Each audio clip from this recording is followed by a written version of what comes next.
السلام علیکم سامعین گرامی، آج ہم آپ کو بتائیں گے صدقے کی طاقت۔ ناظرین گرامی، کہا جاتا ہے کہ صدقہ موت کو بھی ٹال دیتا ہے۔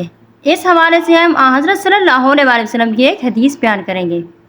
رسول اکرم صلی اللہ علیہ وآلہ وسلم نے فرمایا، جب اللہ تعالیٰ نے زمین کو پیدا کیا تو وہ ہچکولے کھاتی تھی۔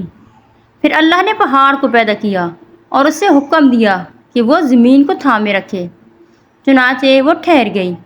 تب فرشتوں کو پہاڑوں کی مضبوطی پر تعجب ہوا اور کہنے لگے، اے اللہ، آپ کی مخلوق میں سے کوئی چیز پہاڑوں سے بھی سخت ہے؟ فرمایا، لوہا۔ لوہا اس سے بھی سخت ہے۔ پھر پوچھا، لوہے سے بھی زیادہ سخت کوئی چیز ہے؟ تو فرمایا، آگ۔ پھر پوچھا گیا، کیا آگ سے بھی زیادہ سخت؟ تو پھر فرمایا، پانی۔ اور پھر پوچھنے پر کہ پانی سے بھی زیادہ سخت کون سی چیز ہے؟ فرمایا، ہوا۔ اور پھر ہوا سے بھی زیادہ سخت؟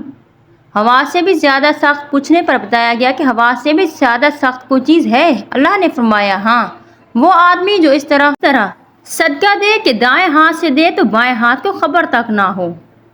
عرش کا سایہ نصیب ہونے والے 7 قسم کے افراد میں سے ایک وہ بھی ہے جو دائیں ہاتھ سے صدقہ دیتا ہے تو بائیں ہاتھ تک کو خبر نہیں ہوتی۔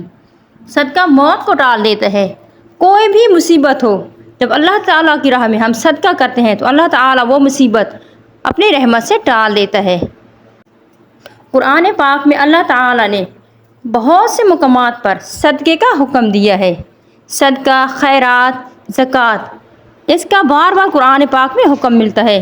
لہٰذا جب بھی ہمیں کوئی مصیبت کا سامنا ہو، کسی بھی پریشانی کا حل نہ ہو، تو ہمیں چاہیے کہ ہم اللہ تعالیٰ کی راہ میں صدقہ کریں، چاہے وہ صدقہ 10 روپے ہی کیوں نہ ہو۔ ضروری نہیں کہ صدقے میں بڑے بڑے بکرے ہی دیے جائیں، بکرے ذبح کیے جائیں۔ صدقہ اپنی استطاعت کے مطابق جتنا بھی دے سکتے ہیں دیں، لیکن صدقہ اللہ تعالیٰ کے لیے، خالص اللہ تعالیٰ کے لیے دیے جانے والا صدقہ وہ ہوتا ہے جو دائیں ہاتھ سے دیں اور بائیں ہاتھ کو بھی خبر نہ ہو۔